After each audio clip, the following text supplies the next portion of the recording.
Good Wednesday afternoon and welcome to Internet Infrastructures. Our first issue is Data Center 101, Environmental Health and Safety.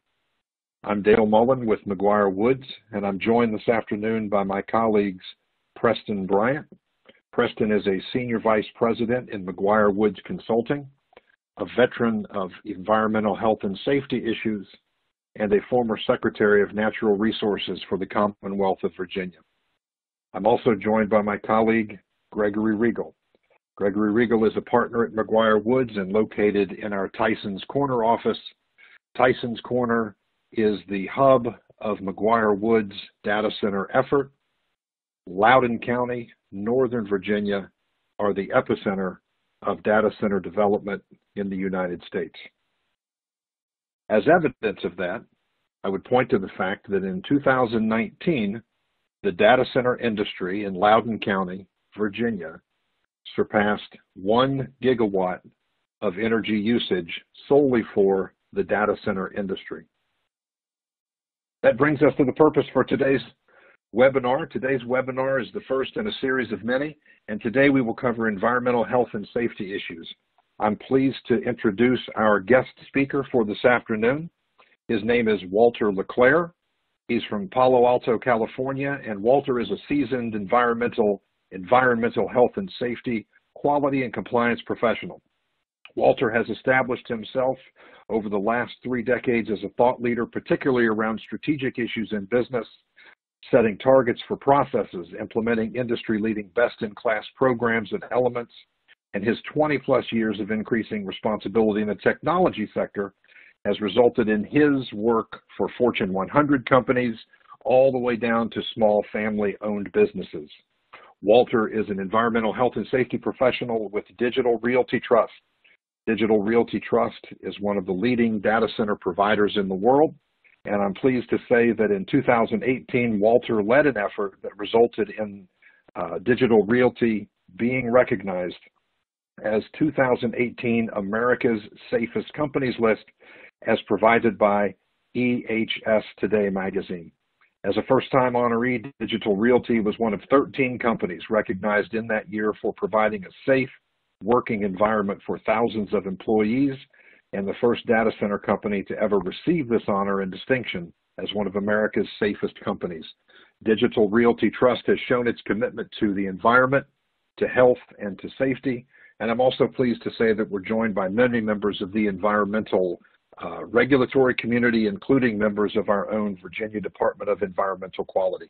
I welcome everyone to the call, and I would like for you to meet my good friend and special guest speaker this afternoon, Walter Leclerc of Digital Realty. Good afternoon, Walter. Hi there, Dale. How are you doing? Did you want to start off with Greg, or do you want me to take it from here? I think it would be good to start with Greg. Greg, we've got a slide here about McGuireWoods data center practice. And if we could just get a few minutes about what you see in the Northern Virginia market as it has really exploded over the last decade. Well, thank you, Dale, and thank you, everyone, for joining us this afternoon. And I won't spend a ton of time on this, but I think the operative words with respect to our history and perspective on the data center industry are things like comprehensive and complete. And you have a slide here that shows the depth and breadth of the firm's subject matter and geographic spread. And frankly, as we've gotten deeper and deeper into this industry, we have come to find that it touches very logically on the firm's multidisciplinary platform. And for us, what started with a heavy real estate focus has quickly spread into the environmental issues we're going to talk about today, and even into things related to corporate incentives, corporate taxation, and particularly as we come out of the pandemic and look at what might well be a much more incentivized approach to the industry. So we pride ourselves on, as I was sharing with the team before this presentation, and as Wayne Gretzky used to say, not where the puck is, but where the puck is likely to be.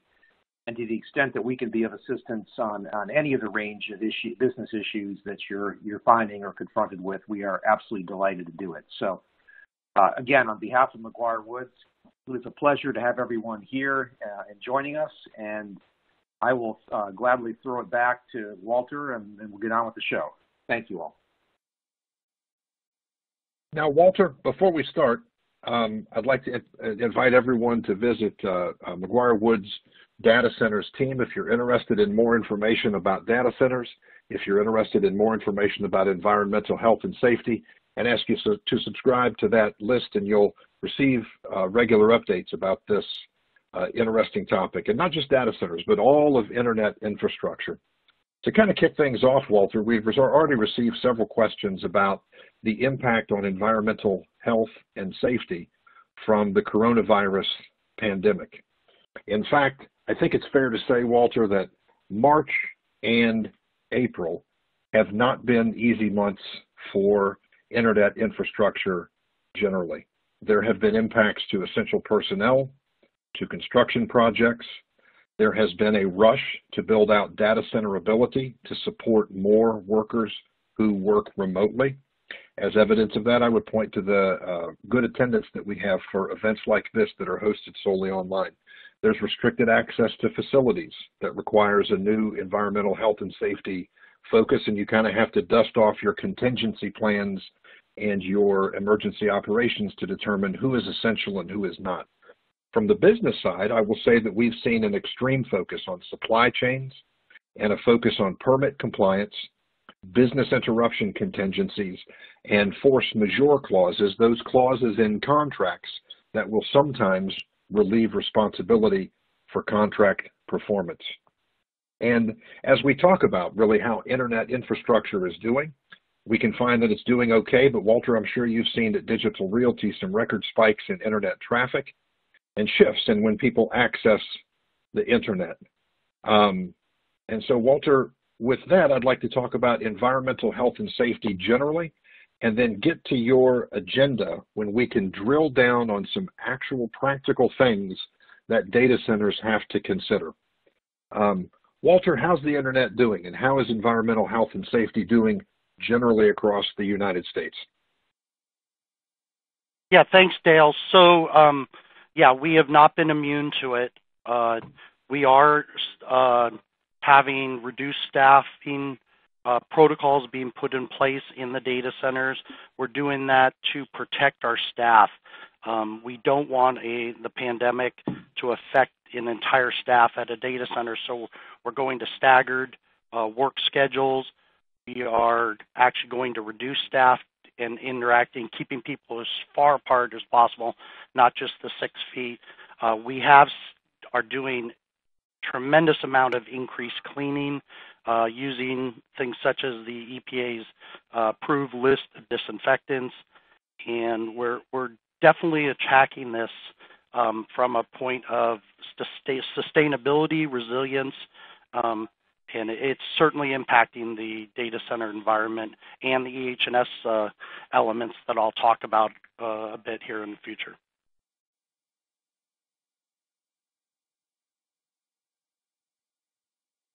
Okay, so I want to take us a little off the COVID-19 kind of focus and push us into the Data Center 101 focus. But I'd like to first actually even completely tangent a bit and remind everybody today is Earth Day 2020. I get to put on my environmental cap a bit for a second. It kind of brings me back to my roots. Today is the 50th anniversary of the Earth Day, so it's quite a date we've hit.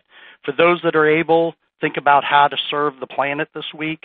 I know it's tough with a pandemic going on, but cleaning up some litter as you take a walk around your house, planting a tree, or simply getting in touch with nature, whatever works for you. For those that don't know, Earth Day did indeed increase environmental awareness across America, and 2 months later, in July of 1970, the EPA was established. And then Earth Day was the key driver for passage of the Clean Water Act and then Endangered Species Act. So today is a special day for the 50th anniversary, and certainly a great day to be doing this, especially now we're 50 years later and we're talking about the special risks. the special EH&S risks in data centers. So in fact, this presentation will go over the unique EH&S hazards associated with data center operations that create a dangerous environment if not managed correctly, particularly in regards to 24/7, 365 mission-critical operations. That's where a lot of my specialty is now. I've done it at a few companies, and this is where our focus is keeping things operational, resilient, environmentally sound, and obviously in a safe working condition. As data centers operate more proactively, oh yes, go ahead. Walter, those are interesting points. I also want to take the opportunity to say we have a lot of people online today, and there's an opportunity to pose questions and answers. If you have a question that you'd like answered by Walter or some other member of the team, or simply to pose it to the group, feel free to scroll to the bottom of your page and you'll see a Q&A, and you can type in your questions and we'll answer them in real time in the presentation. Walter, that's a really good observation that today is Earth Day, and I feel really proud to be here today with you to help talk about a focus on environmental health and also occupational health and safety. So take it away, Walter. Yeah, no problem, Dale. This is great. And I was going to say about questions at there, so that's perfect. You read my mind. So today's data centers, we definitely operate more proactively. We have multiple and parallel options available. We'll talk about a few of those as I go through. And then we're definitely there to protect the environment and keep the workers safe. We're also hoping, as Dale mentioned, that this presentation will serve as a baseline presentation for future webinars. I certainly appreciate the invite from McGuireWoods and the team and Dale. I'm glad to present this to all of you. And as we take deeper dives in the future webinars, I think this will be a good baseline to work off of. So without further ado, I want to jump into our agenda. Pretty simply is I'm going to give you the basics of data centers. For those familiar with data centers, it's going to be a rollback for you, but I definitely wanted to establish a baseline. We're going to go into the primary environmental and safety topics and areas of concern. We may not cover some areas that you may feel are more focused. What the areas I selected for this presentation were the areas that the topics show up the most. It's not a risk profile. It's more a conversation profile.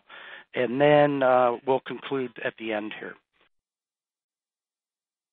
So at its most basic level, a data center is a building or portion of the building with its primary function housing a computer room and its support areas. So it's literally, it has four basic components. It's about your location, power, cabling, and HVAC. And you'll see location tends to be, from an environmental health and safety perspective, one of the big factors that drive different programs. As of 2019, and we're just talking about the co-location market here, the data center co-location global market was valued at a little more than $31 billion. So with stable growth that was expected in 2020 and into the future. Now this was before the COVID-19 thing kicked in, but we are still seeing rapid demand for data centers right now in the pandemic phase, and we expect it in the future. The hyperscale market is definitely a popular market, especially in the Loudoun County, Virginia area, the Richardson, Texas areas, Singapore, Frankfurt, Germany. Those markets are continuing to grow as well. And as it continues to grow, the data center market's going to grow with it. So nearly half of IT and FM budgets go into this area. And the primary market drivers, there are other drivers, but the primaries are data protection, disaster backup capabilities, growing financial sections, student distant learning, especially with how the colleges are going these days as well, and then data security, storage, and resilience for the corporations. So there are 6 basic challenges of an effective data center operation, and they come down to site location, reliability and availability, power, rack space, heating and cooling, and then what we're going to be talking about today is environmental health and safety. So I want to tangent just for a second. So the photo on the slide here is one of our remote hands tech. He's actually now been promoted. It's in our flagship co-location site at 365 Main Street in San Francisco. It's in the Cloud Corridor on Soma, in the Soma district, so south of Market District. What's unique about co-location, and the reason I keep going back to it, is this co-location site, and you'll see a little more when we have some rooftop photos from the San Francisco data center, is this site actually houses 150 unique customers in every major industry. So we're talking finance, tech, government, you name it, it's in that data center. It is our flagship co-location site. Our big hyperscale flagships are in Loudoun County, Virginia, Richardson, Texas, again, Singapore, and Frankfurt. So I wanted to share that with all of you. So I spend a lot of time discussing various rules and regs with internal and external stakeholders. We're talking C-levels, we're talking attorneys, even my competitors. We talk to regulators all the time. With that said, these are the environmental themes that most of the time come up, and they're specifically hazardous material use and waste management, air emissions, drinking water, stormwater, and wastewater, energy use, and then there's some other little small regulatory topics that come up once in a while that I'll discuss. And I want to go through each one of these in detail. So for diesel fuel storage, diesel fuel is typically stored in above ground storage tanks, but we do see underground storage tanks in the high density locations such as Los Angeles, Chicago, and Philadelphia are good examples. We also see the underground storage tanks typically at the hyperscale data centers, things again like the Loudoun counties, the Richardson, Texases. Performing the regular inspections and keeping the monitoring records is critical because there's a variety of overlapping federal laws and regulations, and you'll find that many states and local agencies have even more stricter requirements. So in short, the SBCC plans are common in data centers because a lot of the data centers meet the threshold criteria listed there, which is 1320 gallons and a total above ground, 660 gallons above ground in a single container, or 42,000 gallons below ground. So, and the US requirements are extensive and do create challenges for data center operations. So we obviously like to see the above ground storage tanks, but the underground storage tanks are a necessity at a lot of our data centers and a lot of our competitors and a lot of the companies that run their own data centers. The final note is the US program was originally designed to be operated by the states, but it never really got fully transferred over in some of the cases. So we definitely have a mixed bag on the SBCC side and the underground storage tank side. Other small quantities that show up in data centers are cleaning solutions and solvents, used process piping, small batteries, and fluorescent lamps. These chemicals do need to be included in any of your pollution prevention plans, hazardous waste universal management plans, and hazardous materials management plans. Generator fuel storage tanks and certain types of batteries also require reporting under SARA Title III. The key takeaway on the small quantity process chemicals is we've learned that California requires a recycling program at all the sites. It's just pretty much a blanket requirement. Other markets where fine recycling requirements are Chicago, Miami, Austin, New Jersey, New York City, Oregon, and Loudoun County, Virginia. What's nice about these programs is that they're basically similar enough. So using a programmatic compliance approach to add along to your universal waste management program seems to be ideal for how to maintain a proper environmental program and to meet the regulatory requirements. Okay, so on the environmental side, the one everybody usually likes to talk about is air. On the safety side, it's energized electrical work. So I'm going to touch on the air emissions a bit here. Depending on the type of fuel you're burning, the year of installation and the horsepower, generators may be subject to air regulations. It does vary by state to state, county to county. You'll find that the regulations are a little more, if I can use the term, lax in Georgia and Texas versus Virginia, California, Illinois. So be alert to the critical differences in federal, state, and local requirements. And the ones I'm going to focus on here are regarding major source thresholds, default generator usage limits, and other air emission requirements. The key takeaway on the major source area is that I wanted to provide an example. So a data center with a newer modified source with a potential to emit 10 tons per year or more of an ozone precursor criteria pollutant in the extreme non-attainment Los Angeles area would be considered a major source. However, if you look at a data center with a newer modified source with a potential to emit 90 tons per year of the same precursor pollutant in Michigan, which is classified as marginal non-attainment, that source would be considered a minor source. So you can see in this example of why location does matter. So the difference between a Loudoun County, a Richardson, Texas, a Los Angeles, a San Francisco, Chicago, or a Michigan can greatly vary the air permitting requirements that you can see. Now we're also seeing inside those locations changes that are occurring. And the one example I want to use is Metro Chicago. So we're seeing major shifts right now, and it actually started in late 2018 into 2019, and it's continuing here in 2020 in the Metro Chicago area as it's transitioning into a serious non-attainment area from a marginal non-attainment area. So this is affecting the data center operators in those locations. This is causing operational challenges for the data center operation, especially in terms of us being able to rely on our generators for emergency use and then choosing between Title V permits and limited hours permit.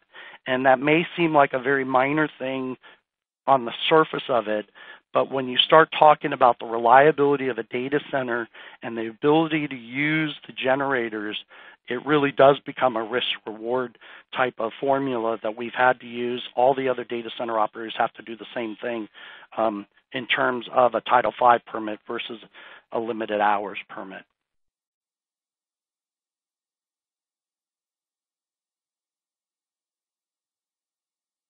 Okay, default generator usage limits. So here's another area we're seeing differences defined by the location. And the limits create variability and are based on a number of factors. And you can see the factors that are listed there on the slide. So the example I want to use is Maricopa County, Arizona. And you got to love Arizona. For the area for where it is, it's got a lot of little pinhole requirements in the state of Arizona that are very enlightening for an environmental health and safety professional, although they don't have the robust and comprehensive enforcement programs that a lot of other areas do. They do have these special requirements, and this is one of them. So Maricopa County Rule 324 engine use requirements. The engines at or below 1,000 brake horsepower are limited to 200 hours per year per generator, while the engines above 1,000 BHPs are limited to 100 hours per generator per year.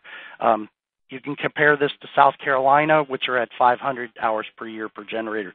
So you can see there's a big difference based on location on what would be in an air permit or a operating requirement. Okay, the other area on air emissions is ozone depleting substances, and this is it's definitely a topic area. Data centers use HVAC systems to maintain a cool environment. That's how we keep our data centers cool. It sometimes requires ozone depleting substances. Both cooling and suppression systems may employ EPA ODS, may kick in EPA ODS rules. As a result, generators, UPS systems, and equipment containing ODSs may require the development of management plans and hazardous inventory reports to comply with the Clean Air Act and EPRA. And if there is an accidental release, data centers are required to report under EPRA if the limits are triggered. And the key takeaway there is many data center operators don't know these requirements, and they don't realize there's hazardous and toxic chemical releases to the air that may trigger reporting requirements. So it's something that needs to be focused on from a data center perspective. Okay, so now into more of the drinking water and the waters. Drinking water is basically the same as a normal office building. For most data centers, it comes from local municipalities, so there's no special requirements. Stormwater is typically not a concern, usually unless you're in places like a Chandler, Arizona, where your SIC code is 6798 for the REITs and the NAISCS codes for the data processing, hosting, and related services kick in. Above ground storage tank and associated transfer activities are usually managed by your SBCC plan, but there are overlapping requirements here, so it gets a little tricky, but it's usually not a big concern because your SBCCs usually take care of it. Wastewater is one where I really, this comes back to my roots as well. I used to do in a past life, I used to be a contractor for EPA in EPA regions 9 and 10, so that's the West Coast out here, and did a lot of federal inspections for them. But with a data center, there are no federally regulated wastewater processes at data centers. They typically don't fall under the regs. You can't get into the major source category for wastewater because data centers typically do not discharge more than 25,000 gallons per day, and they really don't have the potential to interrupt or pass through a local wastewater treatment plant. Now, with that said, data centers typically don't have wastewater discharge permits, but I actually have seen them. So it's not an absolute, but it's an anomaly when it does show up. The most likely possibility of an out-of-spec or a toxic discharge from a data center really comes down to the chiller blowdown. It certainly could be argued other areas maybe have the potential, but we're actually talking a really, really low probability. I'm giving you some details of what that would look like from a chiller blowdown perspective, either the antimicrobials or the sodium hydroxide for the alkalinity would be the issue, but the volumes are so low that it's not a big risk from a data center operator perspective. And obviously we work with our wastewater treatment plants to make sure it stays that way. Okay, energy intensive. So everybody pretty much knows that energy in itself is one of the top cost components of a data center. The other one being labor costs. Data centers by definition are energy intensive because of the power required to both operate the equipment and cool the equipment. At Digital Realty, just for a reference point, we do have a full-time dedicated person just for energy conservation and projects. He's done an incredible job with the Digital Realty PUE umbrella, and it certainly could be a topic in itself. Other regulations that come up on the environmental side. So the first two we don't see much anymore. The TSCA regs, we only really see that in legacy data centers that are purchased or acquired, or if a historical building has come into play, and then the travel reductions programs usually don't kick into play for data center operators because of the prerequisite for a large number of employees. We just don't have the numbers to justify kicking into the regulators' travel reduction programs or our own travel reduction programs. However, the last two on this list do show up once in a while. They are unique. People don't always think about them, so I wanted to add them here. But light pollution does show up. Another example from Arizona, The specialty out there is the Statute 49-1102, and it's talking about how you've got to put up shielding for your outdoor light fixtures. And then you're talking about employee safety, visitor safety, customer safety as well, so it gets a little tricky. And then the outdoor noise pollution, there are certain circumstances where data center operators need to revise their operating times, do their diesel engine checks at off normal hours so we can maintain perimeter noise performance levels. So those two are just the last two from the environmental perspective. So flipping over to safety, so there's numerous topics that dominate my conversations with stakeholders on safety. The topics ranging from asbestos and lead-based paint, typically found in the older or legacy data centers, to lifting. I noticed we have somebody from Server Lift on the call. Great to have them. Server Lift, we use their server lifts at Digital Realty. That's another safety concern. Fire-resistant clothing, contractor and construction management to elevated work, such as portable and fixed ladders and rooftop maintenance. So if you notice on the slide here, the photo there, that's from the top of that co-location facility I was talking about, our flagship co-location facility in downtown San Francisco. The views from up there are quite impressive. He is tied off. If anybody can't see the lifelines, he's in a harness. He's trained, but this is the view from the top of the data center. All of those topics are important, so I don't want to minimize them, but the four I'm going to be talking about are fire protection, prevention, and suppression, electrical safety, confined spaces, and indoor noise exposure. So on the fire protections part, so this kicks in with a lot of our insurance work, but this is general and just for people's knowledge of the businesses that closed due to a major crisis, such as a fire, 43% never reopen. We hope that number doesn't work with the COVID-19 issue. We're hoping as many of the businesses that have closed down do come back online. Of the 29% from historical data of businesses that do reopen, they will fail within 2 years. So it's essential that data centers prepare for the unseen disaster. We do have complex pandemic response plans, business continuity plans. A lot of the major data center operators do. A lot of the major tech companies do as well. From a fire protection perspective, NFPA 75 is the standard that applies to the protection of computer and data processing equipment. And the one note I just want to make here is that in 1999, NFPA 75 allowed data centers to continue to power electrical equipment upon activation of a gaseous agent totally flooding the system. And that may not seem like a big issue for a lot of places, but to maintain a 24/7, 365 operation, that was a huge exemption that NFPA gave to the data center industry, and we're most grateful for it. So there are 3 system objectives to fire protection in data centers: fire detection, communication, and suppression.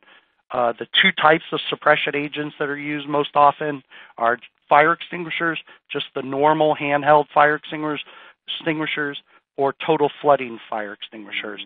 The 2 agents we commonly see in data centers are inert gas or a fluorine-based compound such as an Fe200. And just like with a lot of other EH&S issues, the best fire protection method is prevention. So electrical safety, like I said, with the environmental, it was air.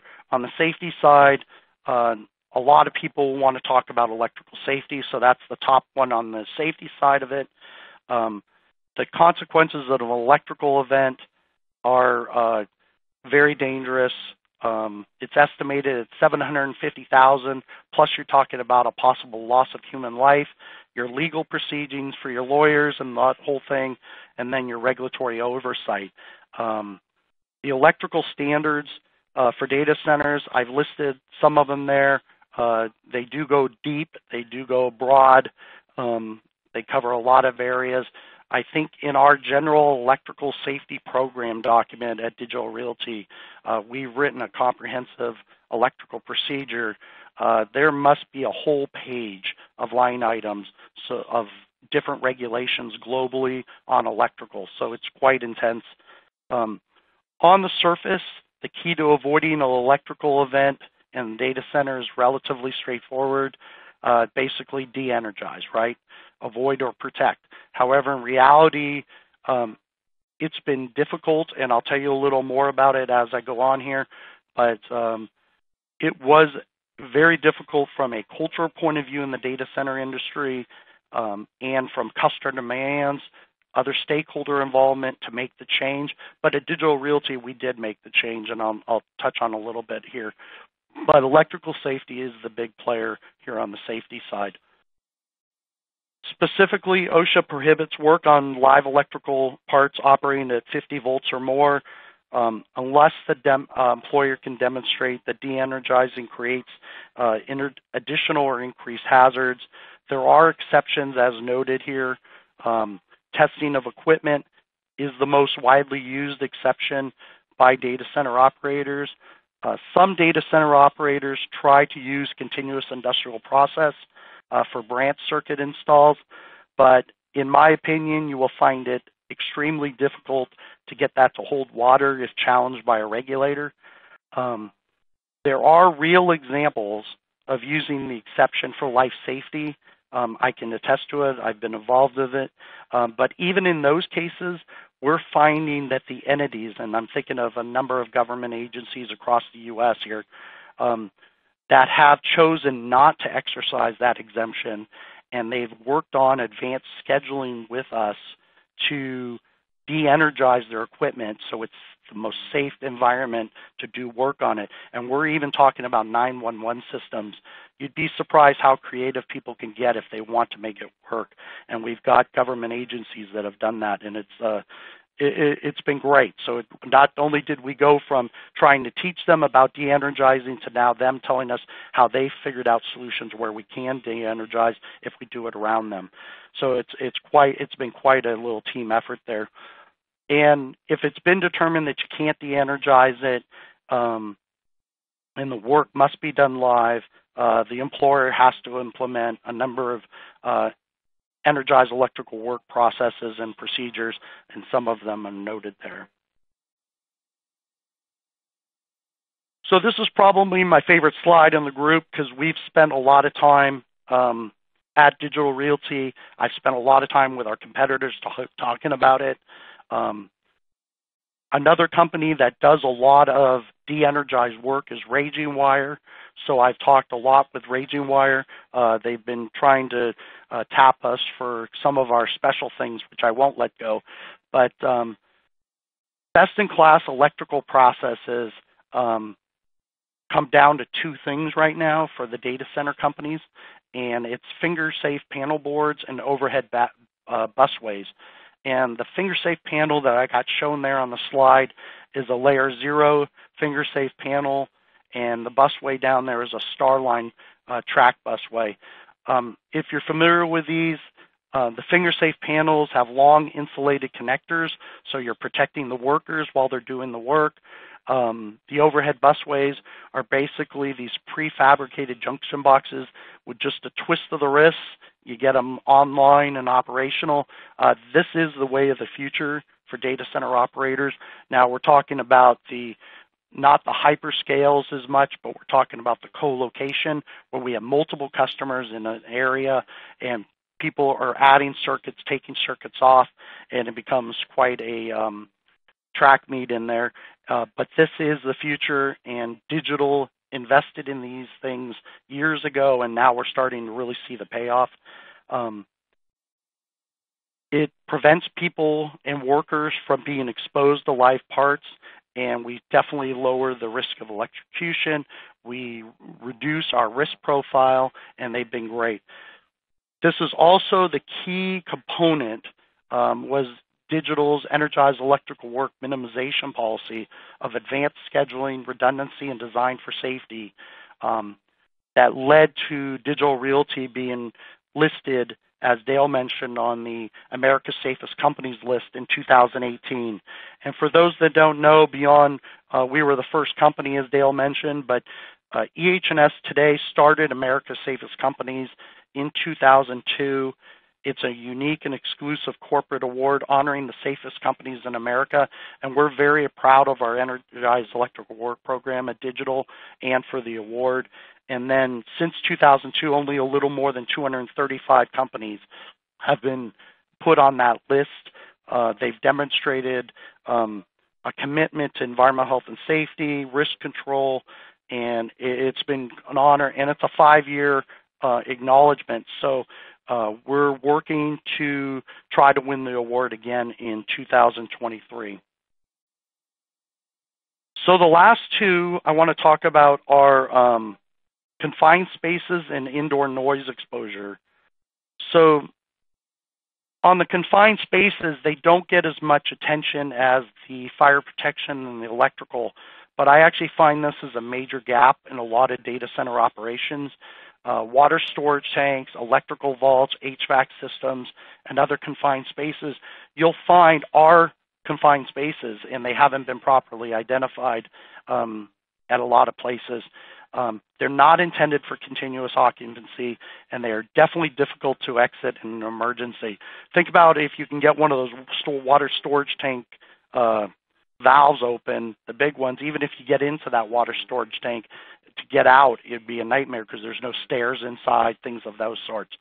So data center workers do face life-threatening hazards in these types of environments, and I would just say typically data center operations don't identify their confined spaces or permit-required spaces.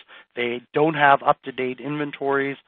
Their confined spaces aren't labeled properly, and then their programs are only partially implemented.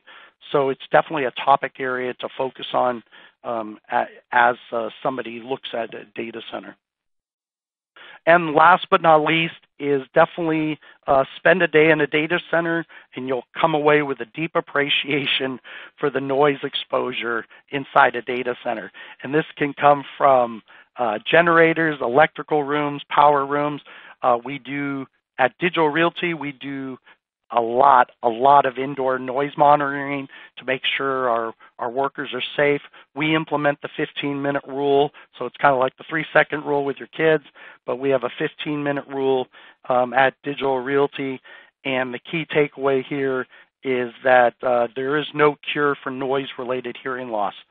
So you need to implement an effective hearing conservation program, and it's definitely the best course of action to protect your workers and your visitors and your customers. So that's, where am I here?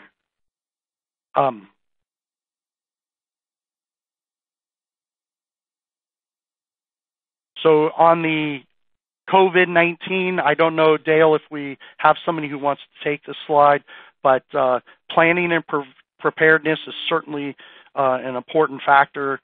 As again, I mentioned that we've implemented all of our emergency response, business continuity plans, our pandemic response plan, and COVID-19 has certainly taken us to a new area of operations, let's just say. It has affected us, but we seem to be operating very well. I haven't heard of any COVID-19 related data center outages from anyone. So that's from the big box tech companies to the data center suppliers such as us or an Equinix. So I think we're managing it, but the risk is certainly there. That was basically the 35-minute, 40-minute crash course on data centers. I know there's a number of questions in the box here, the queue, so I'm going to pass this back over to Dale. but I added some lessons we've learned along the way from a data center EH&S perspective that I thought would be of value to you, and some little tidbits of what we're doing at Digital Realty. I hope it was of value to you, and hopefully we can build off of this for future presentations moving forward. So Dale, I'll pass this back to you maybe to roll through a lot of questions we've gotten. Walter, that was a fantastic presentation, and I certainly appreciate you taking the time to join us today. We set aside some time between now and the end of the program to address some specific questions. And the topic of the COVID-19, the coronavirus pandemic, introduces really the first question that I received, and that is, where do data center projections come from? At the beginning of your presentation, Walter, you talked about data center projections for revenue. And one of the purposes of this particular webinar was to provide tools and resources for people who are already in the industry, those who are entering the industry, and those who are curious about the industry. I'll say from my part, as we talk about these projections, I get information from the IDC, the Internet Data Center. They predict some global public cloud revenue. That's where some of those projections that you will hear of growing from 180 billion to 200 in 2018 to 277 billion by 2021. There's a company called Forrester. Forrester also predicts global public cloud revenue growing 22%. They also start at a number that's about 178 billion in 2018, and then going up to 323 billion. And this particular question, Walter, about forecast was asked by one of our listeners from the Boston area, who's an investment banker. The third one that I'd like to mention is Gartner. Gartner also makes cloud predictions that everyone is fairly consistent around 2018, 176 to 178 billion dollars, and then up to 278 billion by 2021. But I also want to mention a very specific resource that's available from Mangum Group. They're a set of economists. Fletcher Mangum, David Zorn, and their colleagues put together a yearly forecast. It's a look back at what data center industries provide in terms of jobs, revenue, overall net economic benefit. Digital and McGuireWoods were both proud to be co-sponsors of that. It's released in tandem with the groups in Northern Virginia, the Data Center Coalition and Josh Levy, and the Northern Virginia Technology Council, our good friends and colleagues. But do you use any, Walter, resources specific to make projections about environmental health and safety that the listeners might find useful? Yeah, Dale, I think your resource list that you mentioned, I would just be repeating them on the Gartner and the Mangum.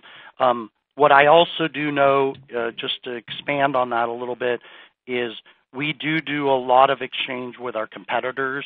Obviously, it's on a high level, but we do get information about where demand is from that perspective. From the EH&S perspective, we are definitely watching. We interact with our regulators quite a bit. So we find that from that perspective, maybe it's more a compliance perspective rather than an investment banking perspective. So I'm kind of tangenting here.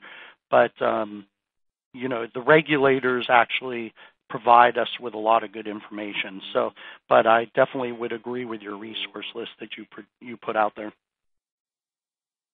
Walter, I have another question for you. It came in from another listener and also builds on Gregory Riegle's idea of where are we going to be in the industry. One of the elements that supports a data center, or really any particular piece of utility infrastructure, and many of my colleagues from the clean air, clean water, and even the solid waste side have joined us today.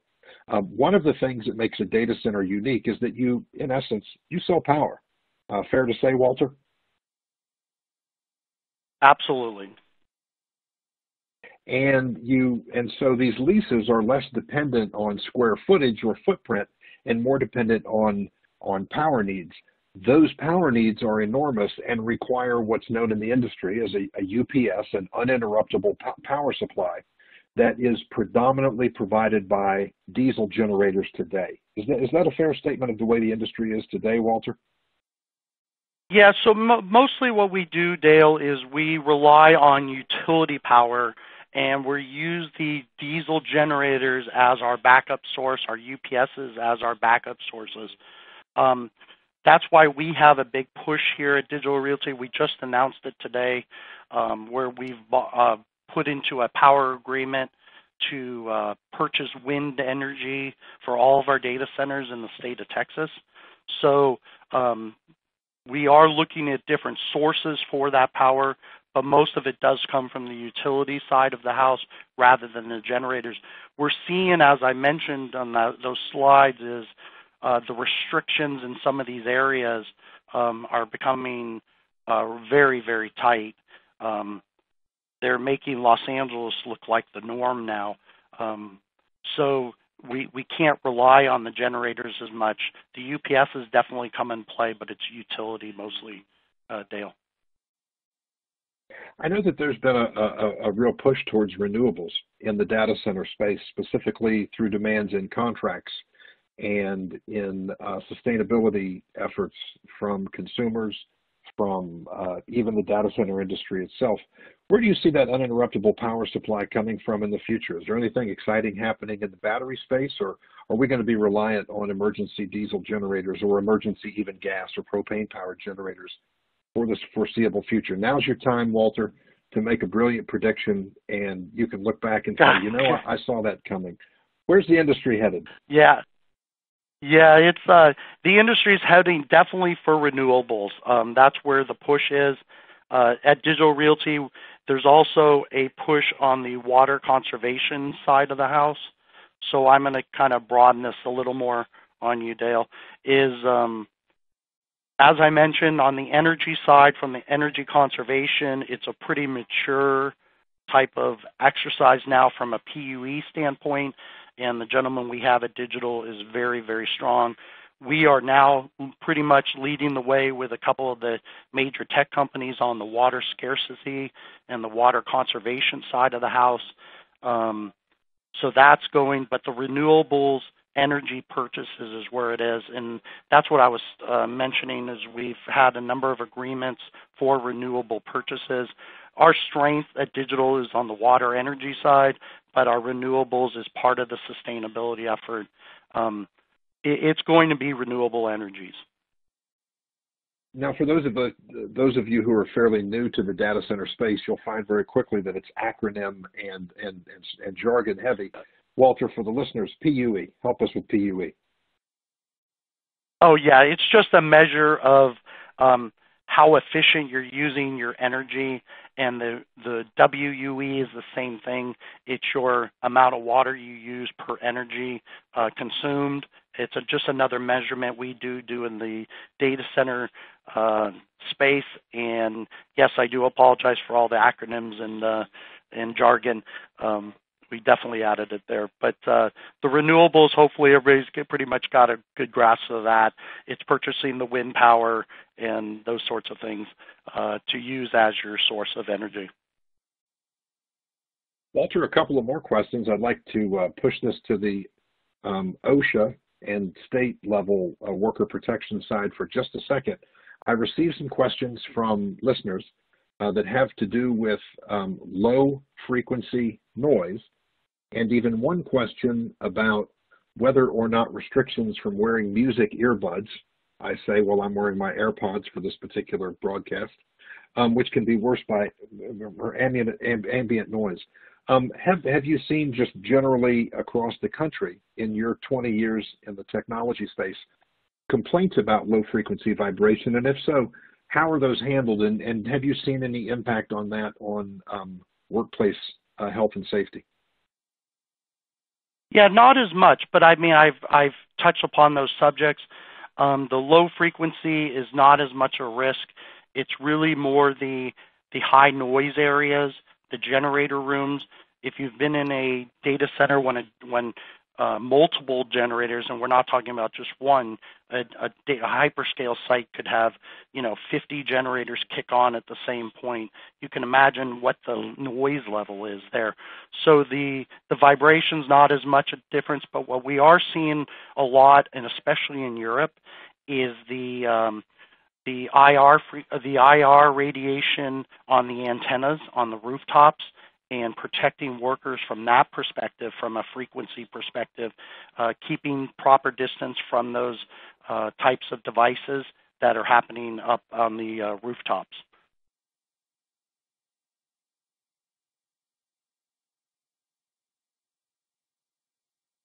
As we talk about the low frequency vibration and sometimes the problems that are associated with local land use issues, local permitting issues, I'd like to throw this to Gregory, Riegle, and to Preston, a question that I have already received from listeners and receive frequently.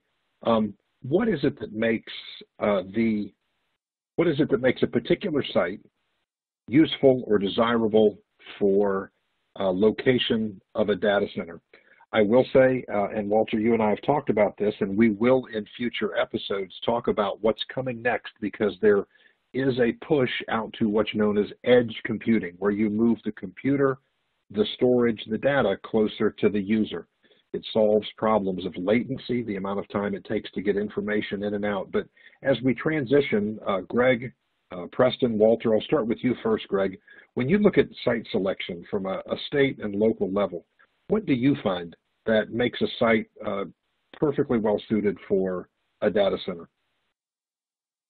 Well, thanks, Dale. And frankly, I think the answer to that question is potentially even an evolving one, given the sign of the times. I mean, I think the foundational answer I would give, and I don't mean it to be overly trite, but it starts with a willing buyer and a willing seller, and obviously there are equally, if you will, foundational aspects to site selection, including the availability of power and the availability of water and the availability of fiber. And I think just about everyone on the call is well tuned to those sorts of things. But I think from a regulatory standpoint, at the local levels where I do most of my work, evolution is an operative word. And I fully expect that evolution is going to continue as we come out of the pandemic and look forward. It goes without saying that in many localities, I think this applies at the state level as well, certainly data centers have been favored uses based on a simple notion that they do generate considerable local revenue and do it proportionally with fewer impacts, setting some of the environmental things we've been discussing aside, but I think fewer impacts on schools and traffic and so forth. And again, the fiscal story on data centers has generally been a very positive one in most localities. We do have an interesting dynamic now, though, that as the industry has grown, I think in many cases there is a shortage of supply, particularly in some of the original locations where the industry proliferated in the early years, not the least of which is Northern Virginia and Eastern Loudoun County, as you referenced in your opening remarks. And we're seeing interesting choices in localities there in terms of having to, at times, choose between growth of the data center industry and between other land uses that might also be considered to be valuable in the context of a growing and evolving community. So I think we're going to see localities have to make more choices. I personally think the industry's hand is going to be stronger coming out of the pandemic, given the fiscal strength that the industry brings, and frankly, given an increased emphasis on concepts of reliance and resiliency with respect to data and how it's used. And we're I think, finding that the need for and dependency on data is greater than it's ever been. So I see it as a net advantage to the industry in the context of in my world, site selection and getting things approved and getting things entitled for those reasons. And I guess I'll stop there. Dale, this is Preston. I'll just add, Preston Bryant with McGuireWoods Consulting. I'll just add a couple of notes to Greg's. Power and security and all those issues are obvious, but workforce, the availability of good technical workforce is attractive. And also, I will say that economic development incentives, that's something we do here at McGuireWoods Consulting on behalf of clients. Localities are increasingly willing to step up with certain public incentives at the state and local level. They usually will look at three things: the capital investment, the number of jobs, and the average salaries. As we know, data centers don't have tens of thousands of jobs attached to them, but they'll look at capital investment and average salaries and numbers of jobs. The last thing I'll say is some localities are starting to look at data centers as cash cows, and they're raising the tax rates on machinery and tools and such.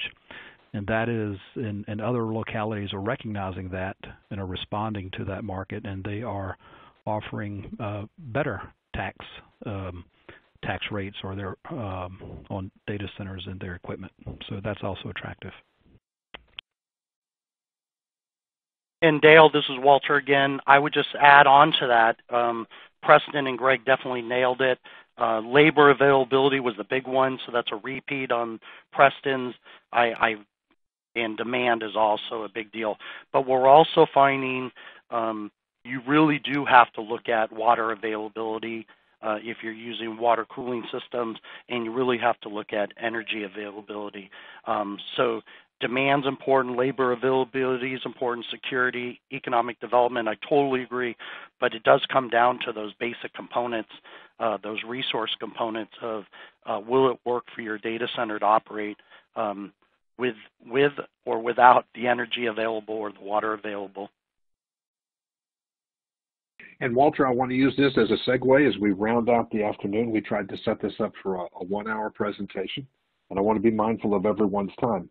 Our next episode will be May the 6th, and we're going to be focusing specifically on water and wastewater issues with a tie-in to some more traditional utility spaces. Walter, I look forward to having you back again. I'd like to thank everyone who attended, especially our friends from the Northern Virginia Technology Center, the Data Center Coalition, the Virginia Department of Environmental Quality, the EPA, who have all joined us here today on the telephone. For further resources, including links to the Mangum study and forecast, which is the go-to forecast for lawmakers, not just in Northern Virginia, but around the country, about the economic impact of data centers, please feel free to email me at dmullen, that's D-M-U-L-L-E-N, at McGuireWoods.com, or visit our website at McGuireWoods.com, and you will find us under Services and Data Centers. You can Google Data Centers McGuireWoods, and you'll find a map that shows you a focused footprint of where the data centers are around the country, as well as some links to the economic coverage and forecasts. To Gregory Riegle, to Preston Bryant, and especially to our special guest, Walter Leclerc of Digital Realty Trust, I'd like to say thank you, and please join us on May the 6th for another discussion about internet infrastructure issues.